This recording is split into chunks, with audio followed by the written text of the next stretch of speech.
I'm making a video that I don't really want to make. And I'm talking about subjects which we actually have to think about in a more serious context.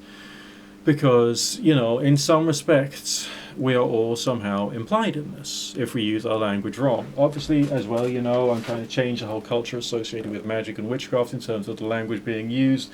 You can get that book from lulu.com. Nick Dutch is the author, of course, that's me. But here we go. Within the past year, 2024 to 2025, there have been 37 fatalities globally reported. Okay? These 37 fatalities have all got occult relations, related to them. You've got ritual misadventure, 51%, suicide pacts, 8%, cult-related homicides, 16%, and magical protection neglect, namely they're neglecting themselves and they think their magical protection would help them, 4 of them, namely 11%.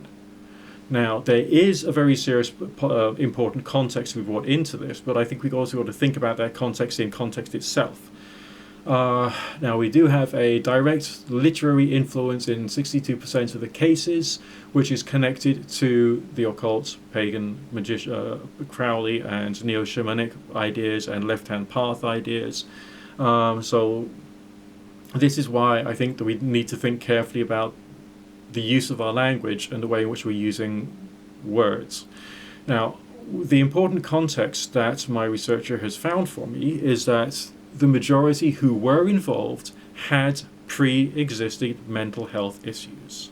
So on one side of things, you might think, okay, well, this sort of stuff isn't there, it's not a serious issue for most people. But there's more people with some mental health issues who's getting involved in occult, magic, and paganism. And so you might think that there's a slightly more of a skew towards mental health problems within occult communities. So I think that we do have a problem here. Lives have been lost. Oh yes, okay. Some of the cases combined occult practice with substance abuse, so you've got a different variety of misadventure going on there. But they would only be doing this if they believed it.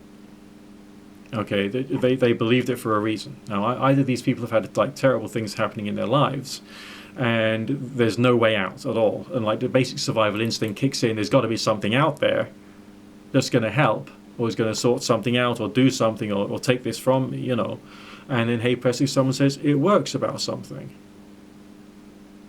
All right, so this is only the death statistics. This is not the statistics for those who've lost their money, lost their jobs, lost their homes, lost their relationship partners, lost their mental health, possibly made an error of judgment and then made themselves physically ill. We have to think carefully about our use of language. This is a very, very important situation. And I really want people to think carefully about this. That's 37 people who came into the world just like you, kicking and screaming, okay, and went through childhood and adolescence and all the rest of that. They're now dead.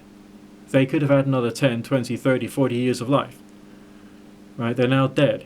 Something has happened which influenced these people to do this. And I think that the use of the phrase, it works, magic works, is part and parcel of the problem.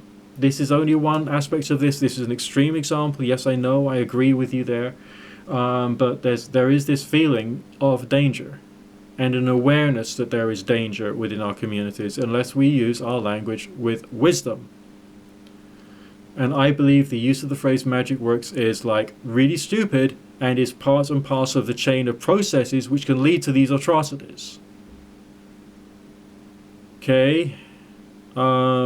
It's wrong, guys.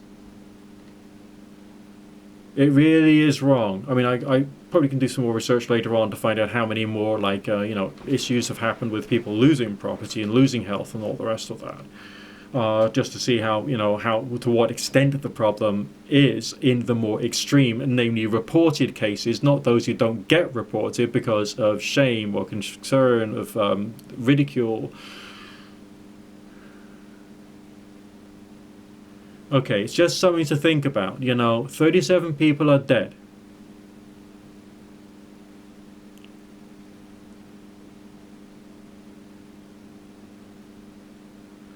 I think this is I think this is very. I think this is an issue. I really think this is an issue. And how many other people in different states of weakness could be led to, a situation whereby they lose their job, they, for whatever reason, they stop studying because they start developing an odd belief which is not going to help them in their life, and they destroy their career that way. There's something wrong with explaining magic as something which works, all right? It's not, I can't walk into a room and say to someone, I do magic. They say, what is magic? Well, it's magic, it works. They would automatically assume that I'm telling them that I work miracles which provide results which are specific, time-bound, measurable, reliable, and repeatable. Because that's what the words mean. Okay? You can't get mystical with this. You're using English language. The words have power. Anyway, think this through. Talk again soon, alright?